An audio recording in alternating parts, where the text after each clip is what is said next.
Good evening, everyone, and welcome back. Welcome to day 4 of Cryptid Week. I want you to take a breath right now and get settled in, because what I have lined up for you tonight is not the kind of thing you will want to rush through. Pull your blanket a little closer. Dim the lights if you feel like it. Maybe brew yourself a cup of something warm, because these stories, every single one of them, came from real people. Ordinary people, just like you and me, who stepped outside one night or drove down a familiar road or simply looked up from what they were doing and saw something that changed them quietly and permanently from that moment on. Tonight we are sitting with 9 of those stories. 9 accounts from people who never asked to witness what they witnessed. A man in the deep forests of Hungary who spent his entire life surrounded by trees and wildlife, who knew every sound and every creature that lived in those woods, and one night, his dog pressed trembling against the back of his legs as something came floating silently out of the shadows toward them. A young woman in Germany who went out alone for a peaceful evening walk under a full moon and heard a scream that turned her blood cold, and then saw a pale white face with dark, empty eyes staring back at her from between the trees. A driver on a rural road late at night who watched something step calmly out of the tree line on 2 legs, looked directly toward her headlights, then dropped to all 4s and bound away across a field at terrifying speed. A teenager in North Carolina who looked up into the forest canopy above him and locked eyes with something crouched on a branch 20 feet overhead. Something that launched itself through the trees with a speed and control no known animal in that region could explain. Then there is the man in Puerto Rico who stood completely still while time itself froze around him, watching something shoot down a hillside like lightning, only to stop right in front of him and speak to him, not with words, but directly into his mind. There's the story from Louisiana where 3 people in a pickup truck came around a bend at 2 in the morning and found something crouched over a carcass in the middle of the road, something that stood up to 8 feet tall, spread enormous dark wings, and vanished into the trees at impossible speed. There are sightings of something massive circling dormant volcanoes in Washington State, an encounter in the Pine Barrens of New Jersey where the bathroom door shook on its hinges in the middle of the night, and the sound on the other side was not human. A creature in the Santa Monica Mountains that walked on all 4s with no snout, no fur, and fingers far too long and thin for anything that should exist. And finally, out in the dark water of the Pacific Northwest, a school group on a ferry watched something enormous move through the ocean alongside them, something with rows of jagged spikes running down its back. A body stretching well over 60 feet, and no blow, no fluke, no behavior that matched any whale or known sea creature at all. These people are not looking for attention. They are not performing for a crowd. They told their stories because something in them needed to be said out loud after years of carrying it alone. And tonight, I am going to tell them to you, every detail exactly as they shared them. So if you are new here and this is the first time you have found your way to this channel, welcome. I am genuinely glad you are here. Go ahead and hit that subscribe button and tap the bell so you never miss a night like this one. Our community grows a little warmer every single week, and we would love to have you be a part of it. Now let the darkness settle in. Here we go. Story 1, the hovering figure in the Hungarian forest. This all took place in Hungary, back in the year 2002, deep in the forests of Eastern Europe. To truly understand this story, you first need to understand the man at the center of it. My father spent the better part of his entire life out in the woods surrounding our home. His love for nature was not something that grew slowly over time. It was just there from the very beginning, baked into who he was from the time he was barely old enough to walk on his own. My grandmother has told me more than once that when he was just 6 years old, it was almost a normal occurrence for him to simply wander off into the local forest and not come back for 2 or 3 days at a stretch. And she meant that literally. A tiny boy, 6 years old, disappearing alone into the trees for days at a time, content as anything, wandering through the undergrowth and streams and clearings without a worry in the world weighing on his small shoulders.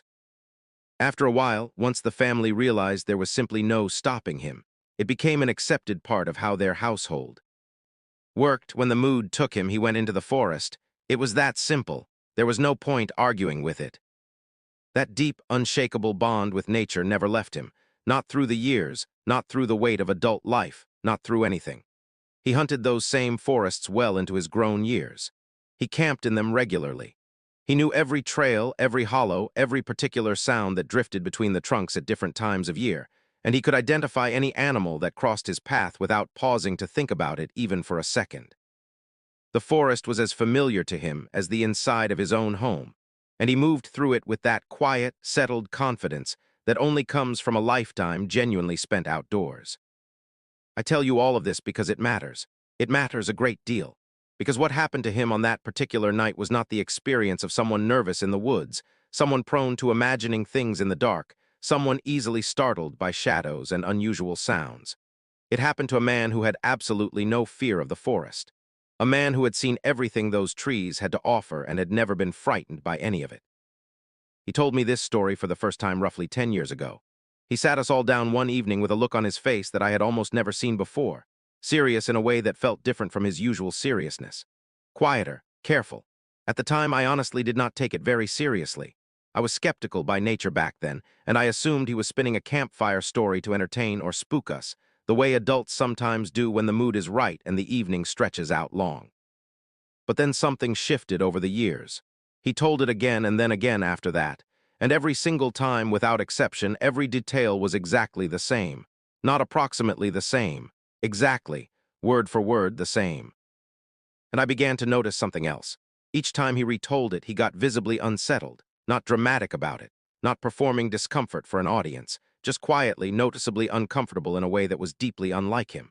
This was not a man who was easily rattled by anything in those woods, and yet revisiting this memory made him tense.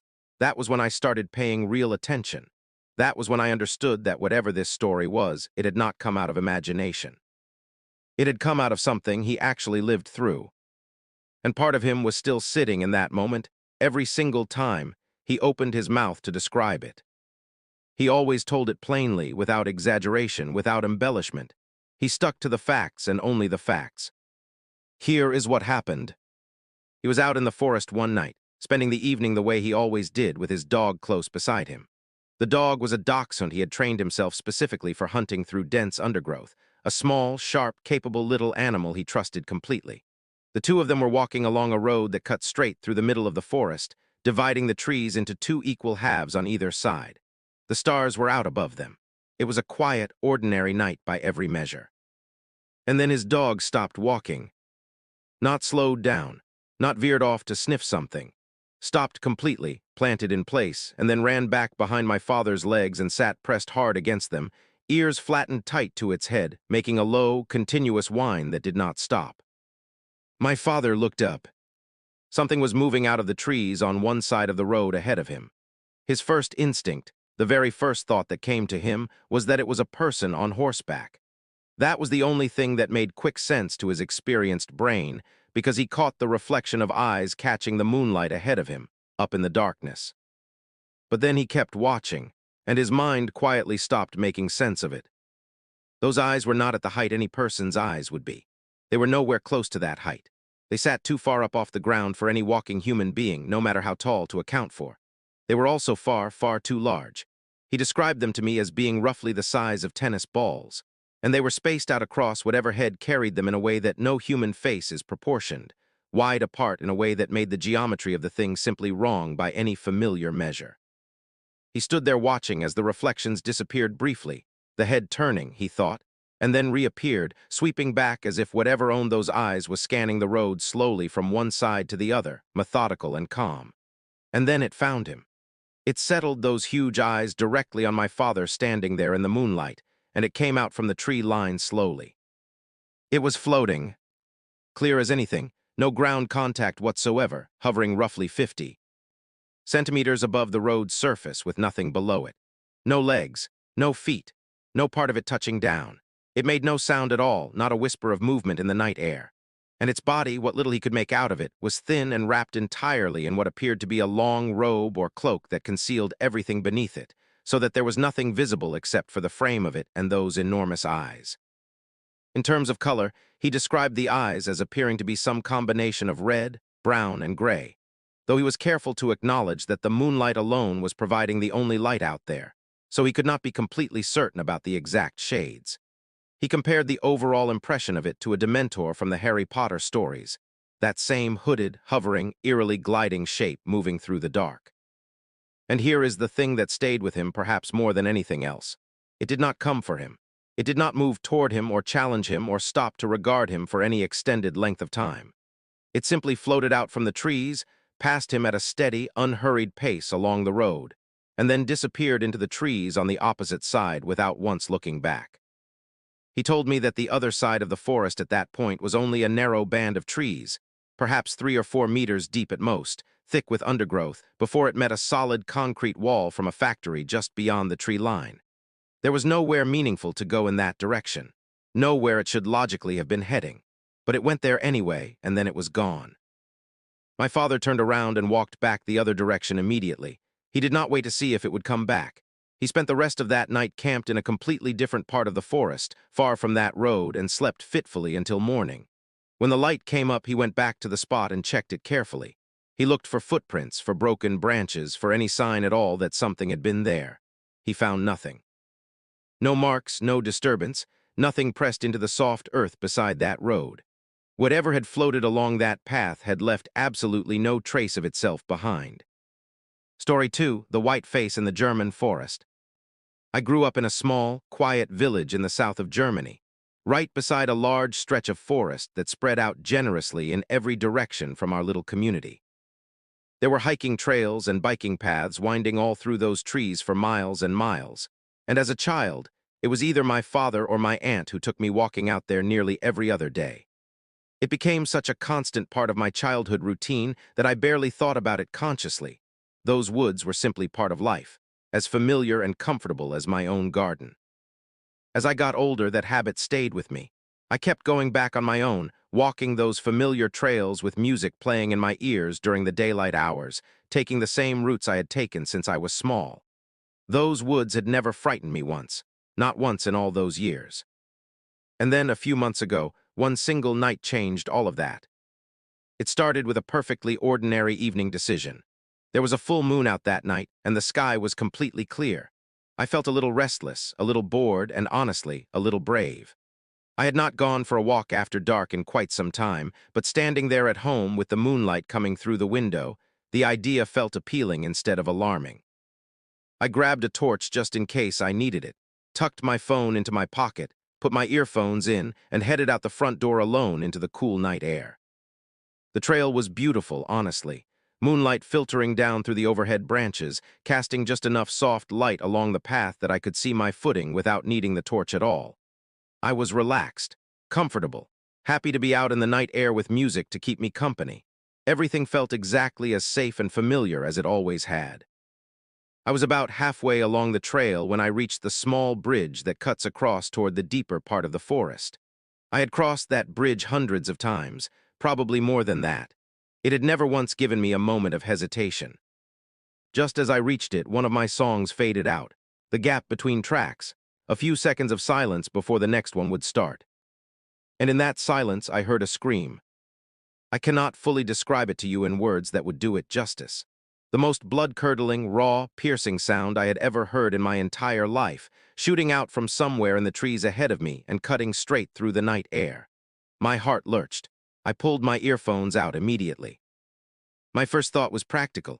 A wild boar caught in a hunting trap, maybe, or some other forest animal. Distress.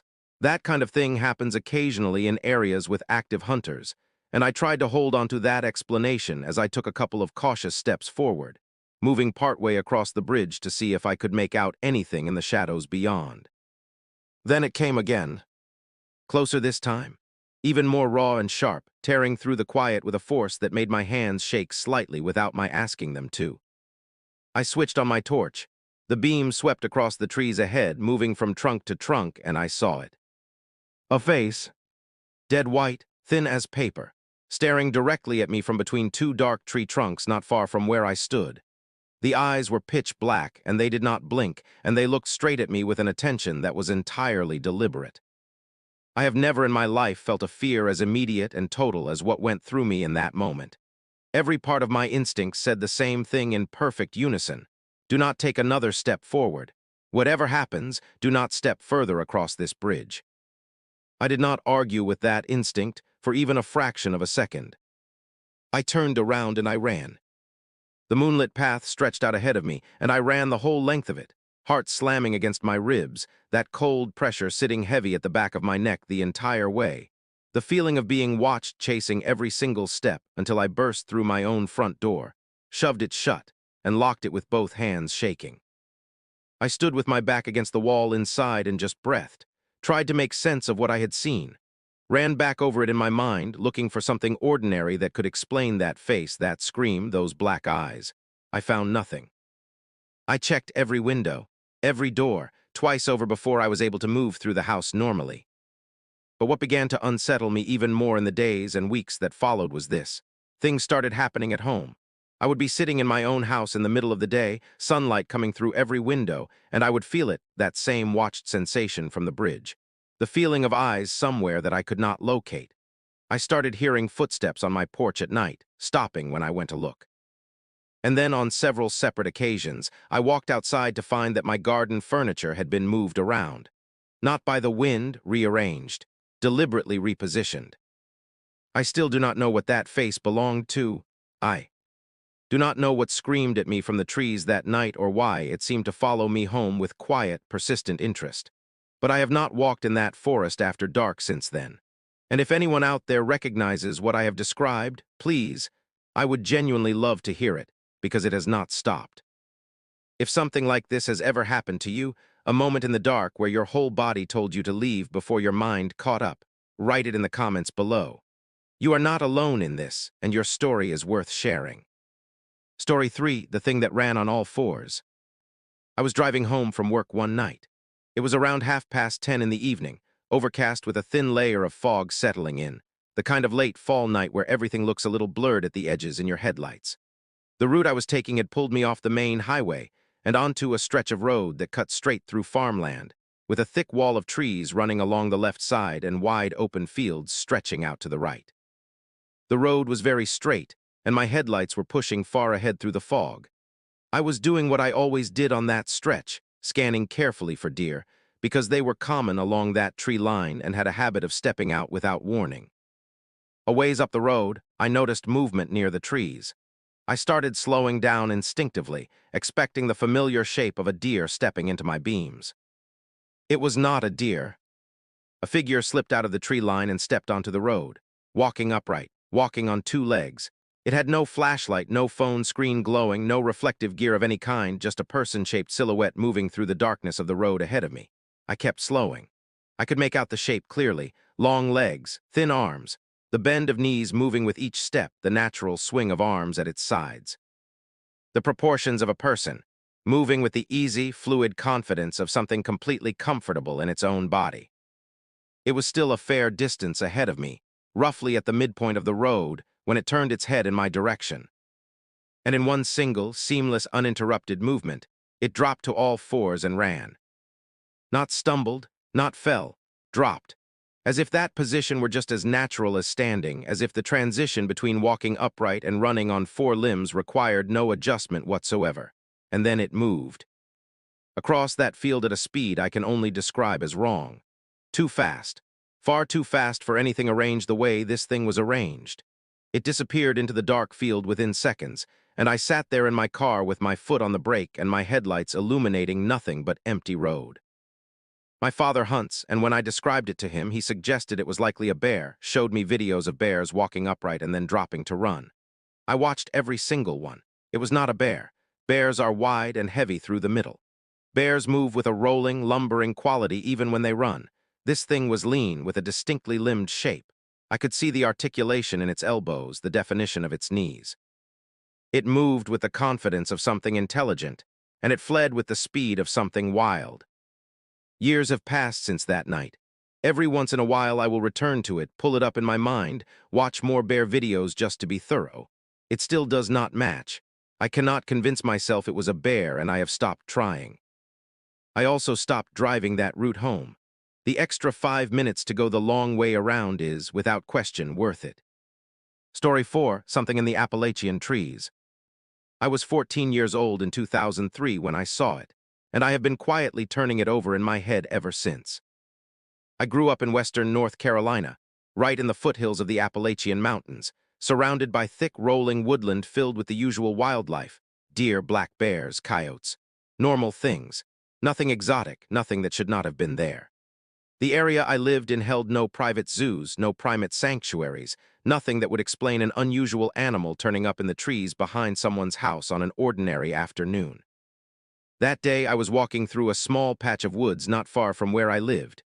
A familiar spot, semi-rural, tucked between someone's property and the edge of town. I had been through there plenty of times before without a moment's concern. And then the feeling arrived. The feeling of being watched, clean and unmistakable, cutting right through me and pulling my attention upward through the canopy without any real decision on my part. I scanned the branches slowly, following them up until I found it.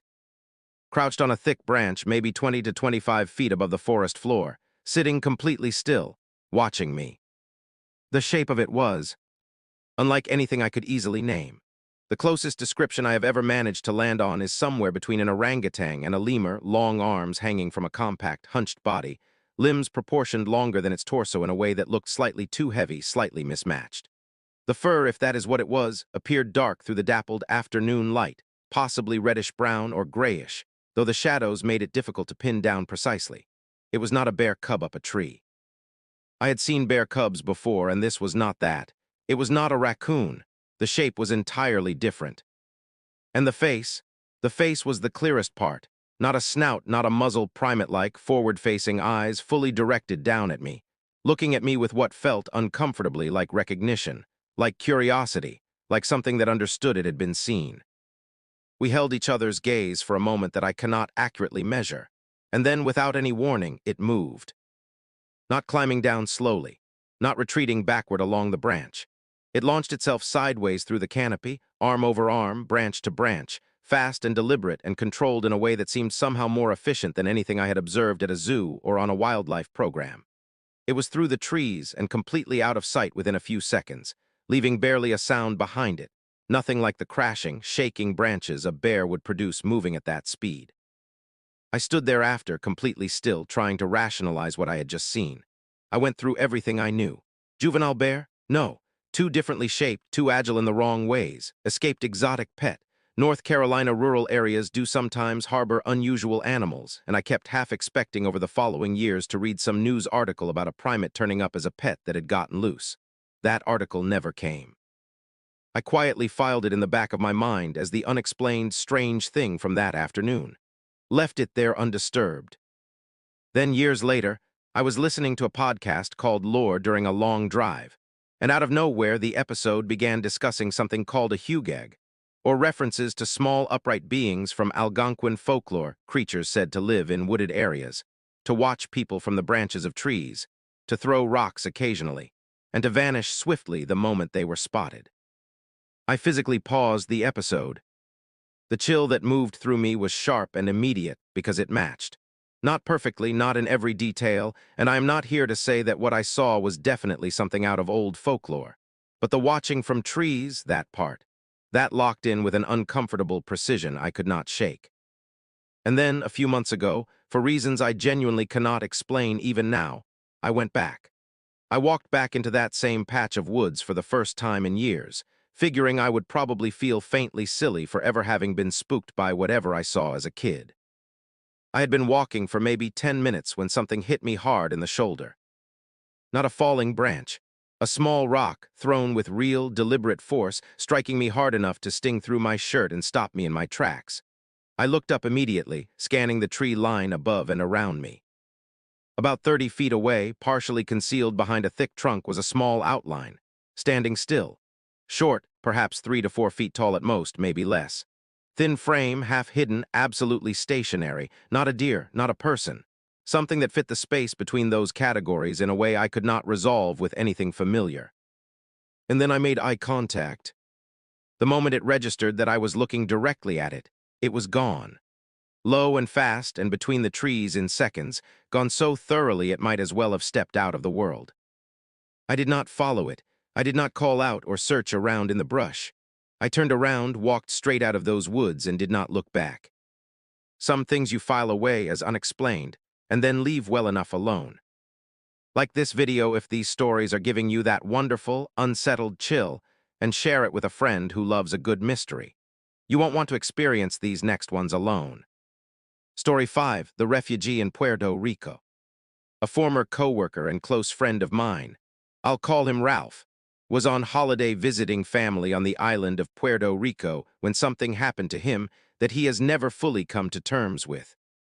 To set the scene clearly, picture a small valley with a busy two-lane highway running through the bottom of it. On both sides, steep hills rise sharply upward, like a river cut between two low mountain faces. Ralph was walking along the pavement beside the highway that day, people moving around him in both directions, cars passing steadily in both lanes, the ordinary noise and rhythm of a busy road going about its business. And then, without any transition, without any warning, everything stopped. Cars did not slow down gradually. People did not pause mid-step and then freeze. Everything simply stopped entirely and instantaneously, as if someone had pressed a button that suspended time itself. Every vehicle sat motionless. Every pedestrian was fixed exactly in place. A woman very close to Ralph, who had been in the middle of a phone call, was suspended mid-sentence, mid-stride, her mouth slightly open, her weight shifted in a step she would never complete. Ralph turned in a slow circle, taking it all in, convinced for a moment that his own mind had broken somehow. Everything was frozen, except for him. And then up at the crest of one of the hillsides, an opening appeared in the air. Not a crack, not a gap in anything physical, a hole in the space itself, floating just above the surface of the ground. Ralph described the interior of it as looking like the inside of a volcano. Fire and black smoke churning in a space that had no logical right to exist. Something came through it. Whatever it was moved down that hillside at a speed that Ralph compared to lightning, darting, weaving, changing direction between the frozen pedestrians so fast it was almost impossible to track. And sometimes it did not go around them. Sometimes it moved them, physically shifted people out of its path, shunted them aside like obstacles, each person snapping neatly back into exactly their previous position a moment after being displaced. Ralph stood with his mouth open, watching this unfold, and without thinking he raised his hand and pointed directly at it. The entity stopped. It came to rest right in front of him, in the exact spot where the woman on the phone had been standing. She herself was now suspended roughly 2 feet off the ground, drifting slightly from side to side at an almost impossibly slow pace, like time was still moving for her, just moving at a speed that was barely measurable. Ralph had a moment now to actually look at what stood before him. It was short and slender, translucent, the way something might look if it were occupying a physical space without being fully committed to being solid. The head was enormous, bulbous, and swollen like a light bulb, though even larger in proportion than classic alien depictions Ralph had seen in films or books. The eyes were large and possessed vertical slit pupils like a snake's. Where a nose would have been, there were 2 more vertical slits. The mouth was a single horizontal line. Below the nose slits, catfish-like tendrils drooped down over the lip line, hanging loosely. The arms were very long, ending in extended hands with long, trailing fingers that reached the ground. The feet were enormous. And it was wearing clothes. That detail, Ralph said, was somehow the most disorienting part of the entire encounter. Oversized red shoes like something from a circus act. Chino-style trousers rolled up to the ankle. A white button-front shirt with the cuffs turned back. A baseball cap sitting on top of that immense skull. Then it spoke to him, not through sound, directly into his mind, in English, which Ralph found particularly strange given that they were standing in Puerto Rico. It said, "I see that you can see me." And Ralph, apparently too stunned to be anything other than direct, said back, "What are you?" The entity dipped into a strange little bow, and it replied, "I am a refugee." Then it leaped, cleared the entire width of the highway in a single bound, and shot back up the opposite hillside at the same lightning speed it had descended with. The moment it crested the hill and vanished from view, time resumed. Cars honked. People kept walking. Conversations continued. The woman beside Ralph lowered her phone and kept talking without missing a beat. And Ralph stood in the middle of all of it, completely alone in knowing what had just happened. He has not seen it since. Story 6, Red Eyes on the Louisiana Road. I lived in a small town called Bastrop in Louisiana, sharing a place with my cousin and his wife out in Morehouse Parish, where life moved at a slow, comfortable pace, and there was not much to do most nights except get in the truck and ride the back roads the way we had done 1,000 times before. I had never shared this story outside of the people who were there that night, except with my closest friend, and it was only when I eventually described it to him in detail that he told me he had seen something similar himself, on a different night, in a different location, without ever having told me. Learning that afterward made the whole thing sit differently in my chest. Heavier, more certain. So, one night in 2015, we had finished taking care of a church we looked after regularly. It was around 2 in the morning, when we all climbed into my cousin's old GMC Sierra, a single-cab four-wheel drive that had seen better days but always got us where we were going, and set off for home through the Louisiana night, taking the back roads the way we always did. His wife had fallen asleep in the middle seat between us, head leaned against the window. My cousin and I were talking steadily in the front, easy conversation going back and forth while something played soft on the stereo. Nana, the old tune drifting through the truck cab while the headlights pressed ahead through the dark. We turned onto a paved road about 5 miles outside of town, coming around a sharp curve, and the headlights found something in the middle of the road. Something dead on the asphalt, an animal carcass torn open, and crouched over it feeding was a creature. It looked up at us, red eyes burning like live coals in the truck's headlight beams, glowing so bright and so distinctly that there was no question about the color. The thing itself was hunched over its meal, and even kneeling there it stood approximately 2.5 to 3 feet tall. My cousin hit the brakes hard and the truck skidded slightly on the road surface. His wife stirred and woke up. And then it stood. In what felt like no time at all, it unfolded from that crouched position to its full height, 7, 8 feet tall, the movement fluid and continuous and utterly unhurried. The skin was pitch black, stretched tight over the frame beneath it, the texture of it reminding me of bat skin, dark and membranous. And then the wings opened.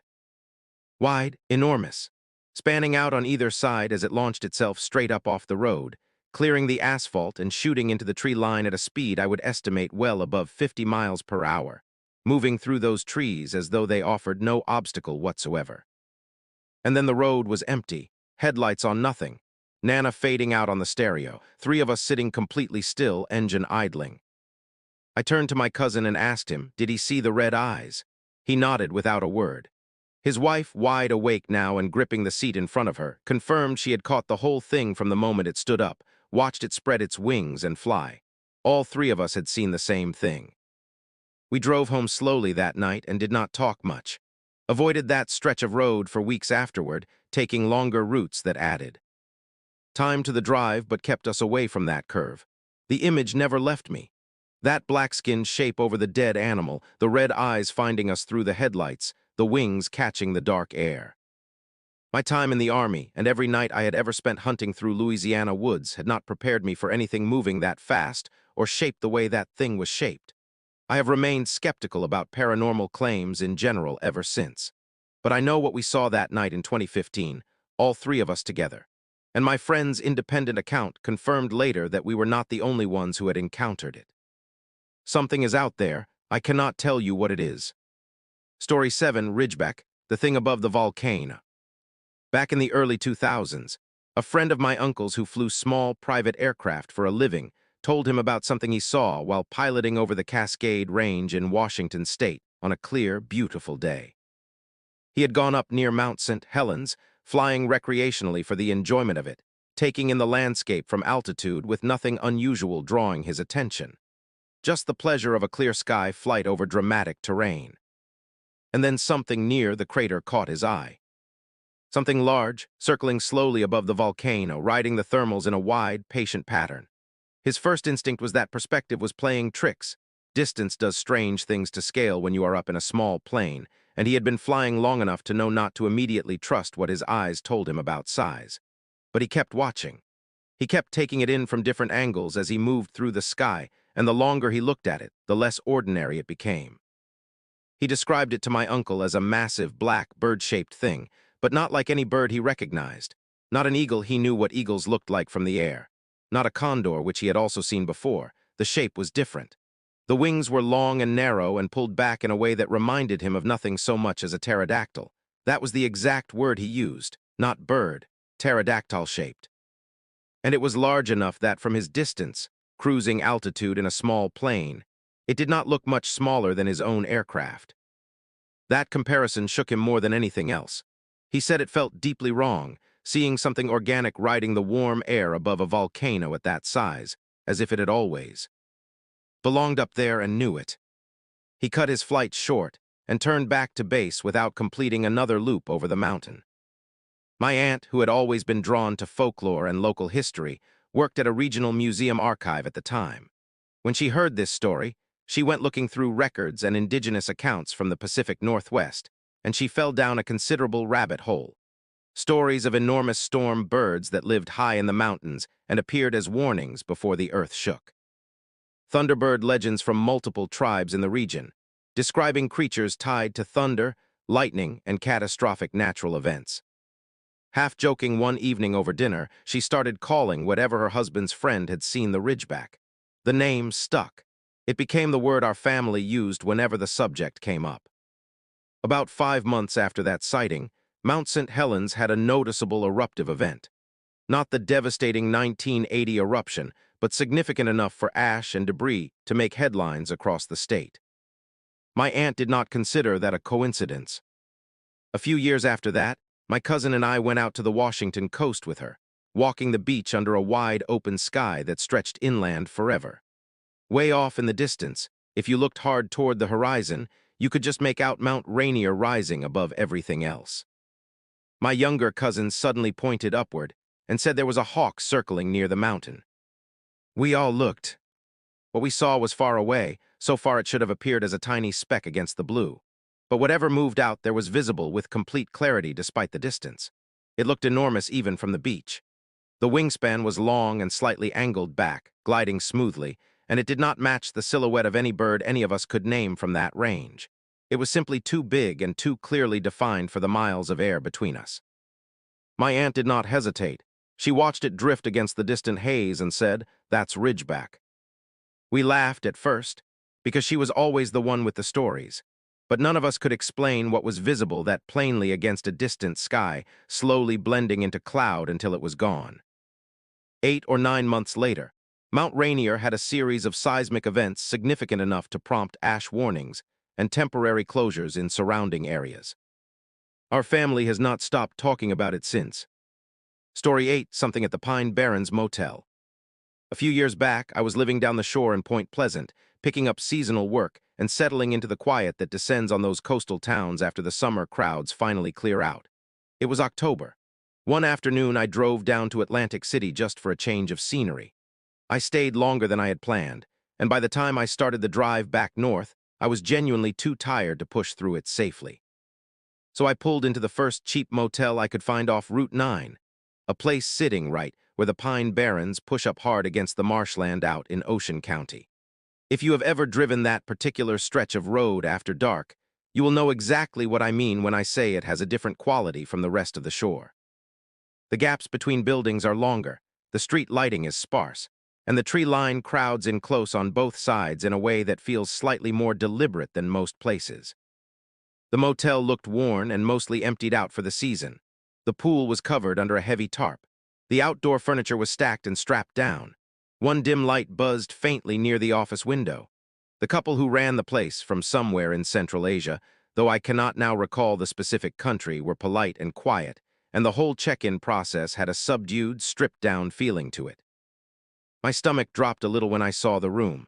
The carpet felt faintly damp under my feet, and the bedspread had that stiff, over-laundered look that raises questions you genuinely do not want answered. I thought I spotted a small, dark speck moving near the seam of the mattress. That was all I needed to see. I went straight to the bathroom, pulled the towels from the rack, laid them down in the bathtub, and decided I would sleep there for the night. Not comfortable, but for one night it would do. Somewhere around 2 in the morning, I woke up to a crash. A single, enormous, full-body impact against the side door, the one that led out toward the pool area. The frame shuddered. Before I could even process what I had heard, it came again, harder, like something throwing its entire weight against the door repeatedly.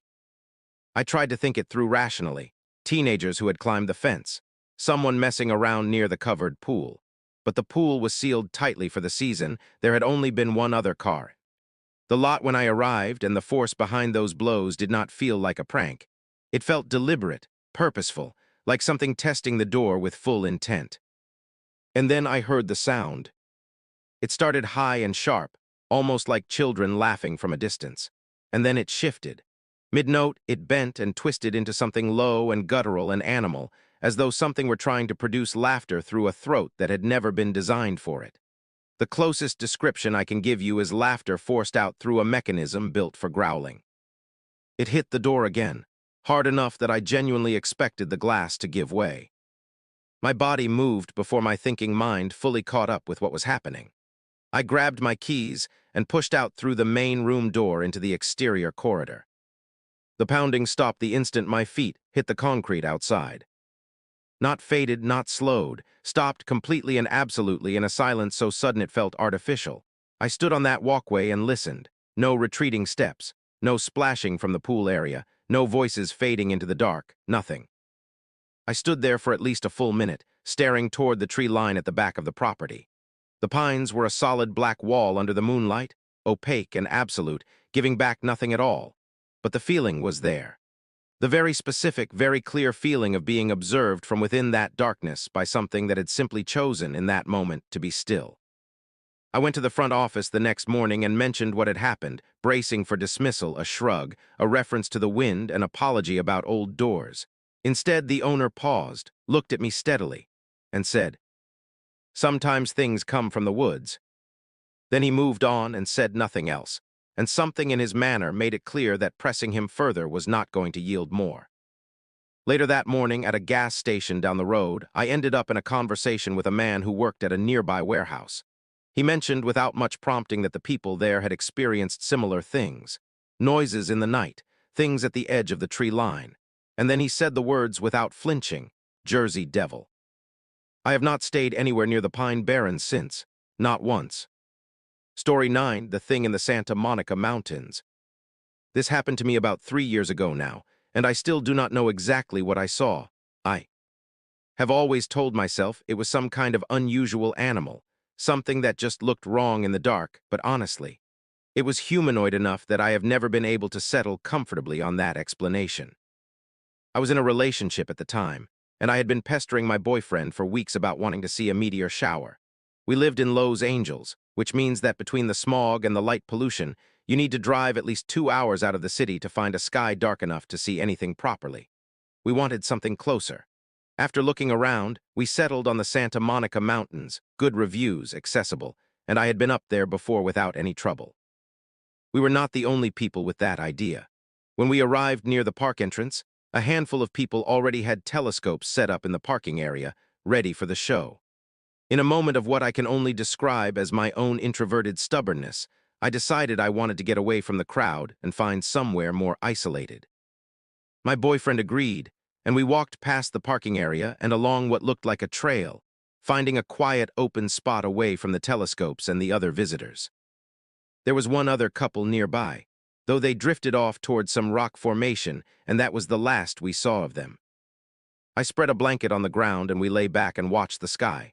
The meteor shower was genuinely stunning, but within minutes, maybe 10 minutes of lying there, the hairs on the back of my neck stood straight up, every one of them. And that cold, creeping sensation moved across my skin. Something is watching us. I turned and looked around. Nothing visible. My boyfriend dismissed it, told me I was just nervous about the parking situation since we had technically parked slightly illegally like everyone else, and I was worried about being towed. He was calm and unbothered, and I tried to borrow some of that calm and sit with it. I could not. The feeling only grew. I told him I wanted to leave. He teased me about it, calling me paranoid, and that was when I noticed a single coyote at the edge of our clearing watching us from about 20 feet away. Small as coyotes are. Alone, which felt slightly off since they typically stay in groups. It stared at us and then slipped into a nearby bush and was gone. My boyfriend kept joking that I had been frightened by a little coyote. I gave up trying to explain the feeling to him and just started walking back toward the trail, flip-flops slapping against the ground, moving at a speed that probably looked ridiculous from behind. He called after me, laughing, telling me to slow down. I turned to look back at him, and that was when I saw it. Coming up the trail behind us, moving toward the spot we had just vacated, was something I do not have a clean category for. It was moving toward the street lamps along the trail but not passing through them, deliberately skirting the edges of the lit areas, staying inside the darker gaps between the lights. and the coyote from earlier was right beside it. Still, fixed in place, simply watching it. I stopped moving. I made myself look at it properly. When it briefly crossed under one of the lamps and turned sideways, the details landed with the kind of clarity that makes your stomach go cold. No fur, gray-white skin, pale and bare. It was on all fours, but the proportions were wrong in a way that made my skin crawl, not animal wrong, but almost human wrong, like someone had been bent into an animal shape without quite all the right adjustments being made. No snout. The face was flat in a way a dog or coyote's face simply is not. No ears that compared to anything canine. The fingers were extraordinary, long, skeletal, far too long and thin, spread against the ground as it moved. The spine showed through the skin in raised ridges. The stomach was deeply concave, pulled in the way a starving animal's belly goes, but somehow even more pronounced. And it was moving with its face pressed almost to the ground in the very spot where I had been lying on my blanket, deliberate, focused, intent. When my boyfriend finally went quiet and stopped laughing, I knew he was seeing what I was seeing. Even the crickets had gone silent. Every sound of the night had switched off the moment that coyote had appeared, and the silence was dense and wrong and complete. We started jogging, quietly trying not to draw any additional attention, flip-flops and all. I was fighting the urge to simply run flat out. When we finally reached the trailhead, there were police there moving people along and clearing the area, which I was more grateful for in that moment than I have words to describe. We got to my car. I got in. I did not speak the entire drive back to the city. We both had nightmares about it for a full week. When I told my family, some said it sounded like a nagwal, a shape-shifting witch from traditional folk belief in my culture. Others mentioned skinwalkers or a night crawler. Whatever it was, it has permanently changed how I feel about being outside in wilderness areas at night. And if I am being completely honest with you, every time I spot a coyote now, even in daylight, even at a distance, it stares at me. For just a moment too long. I think I am going to stop going to natural parks altogether. Some instincts you should simply listen to. Story 10, Ducks, Green Eyes, and the Colorado River. My family has lived in Austin their whole lives.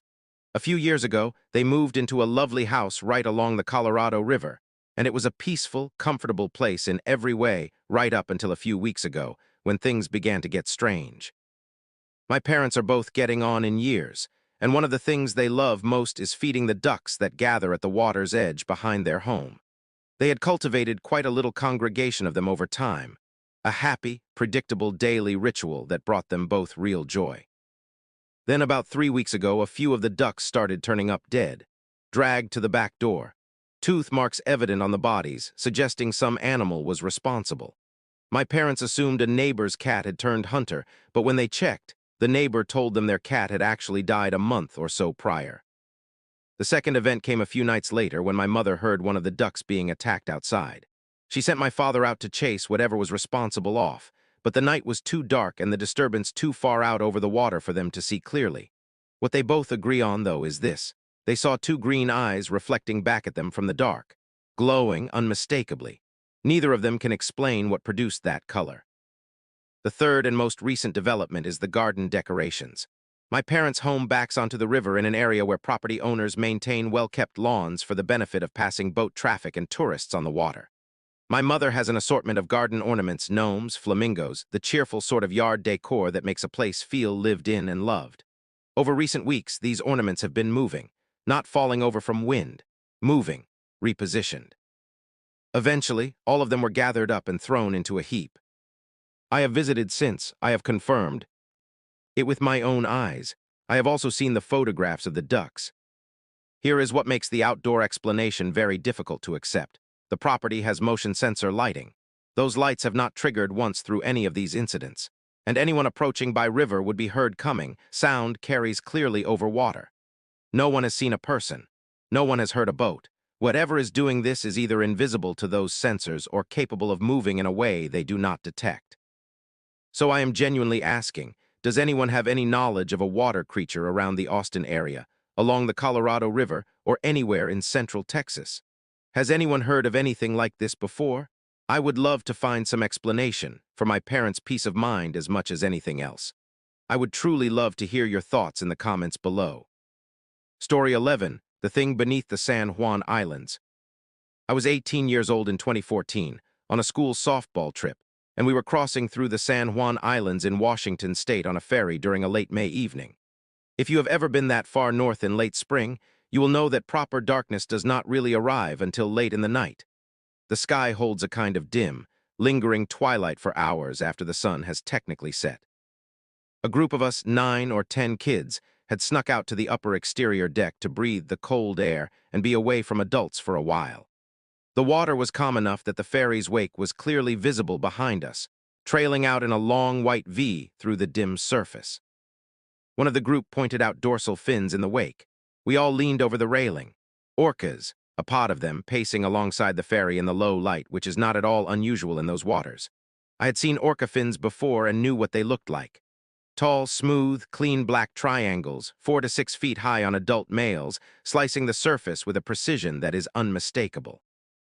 We counted somewhere between 10 and 15 of them, a mix of adults and smaller individuals, weaving through the wake and keeping pace with the boat. We tried taking photos on our phones, but the light was too poor and the technology too basic to capture anything useful. After about 30 minutes, the last of the orca fins slipped beneath the surface, and the water behind us went still and empty. We were starting to think about going back inside when one of the younger girls said quietly, "There's another one coming." We all turned. At first it looked like a stray orca fin, a single dorsal shape cutting through the surface about 20 to 30 feet off the side of the ferry. And then another one rose behind it. And then 2 more. And then several others appearing in quick succession, one after another, until we were all standing frozen at the railing, staring in silence. They were wrong. Taller than any orca fin I had ever seen, far taller. And not smooth and clean like orca fins are.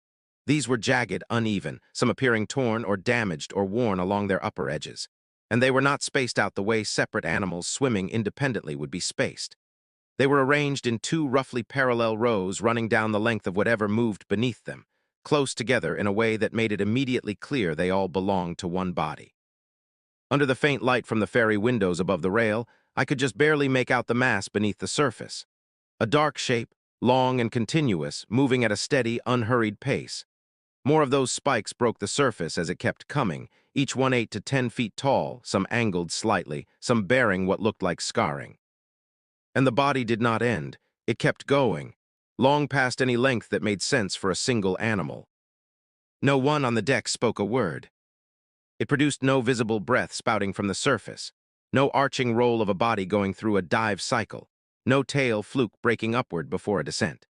It simply moved in a long, level, continuous line, a dark mass beneath the water with 2 rows of jagged spines breaking the surface like the blade of a saw gliding steadily alongside the ferry for what I would estimate was 6 or 7 minutes. Based on how long it took for the last of those spines to pass our position at the railing, I have never been able to put that creature at anything less than 60 feet in length, possibly considerably more. I noticed something else in those final minutes before it was gone. It was following the exact path the orca pod had taken. Not wandering, not crossing randomly, moving in the same direction the orcas had moved, with the same purposefulness that you see in an animal that is tracking something. Orcas are apex predators. There is almost nothing in the ocean that makes them alter course out of fear. And yet whatever moved below us was trailing. Their pod with total calm and total confidence. Someone fumbled with their phone trying to get a photograph in those final moments, but the light had dropped too far, and the windows of the ferry provided the only glow, and nothing came out. Eventually, the last spike slipped beneath the flat, undisturbed surface, and the water settled back to nothing, as though nothing had passed at all. I do not know what that creature was.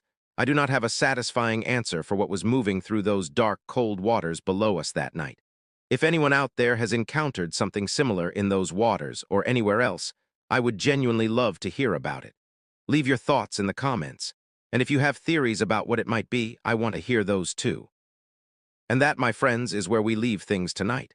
9 stories, 9 encounters, 9 moments where ordinary people looked up or looked over or simply looked and found something there that had no clean explanation. Thank you so much for being here tonight.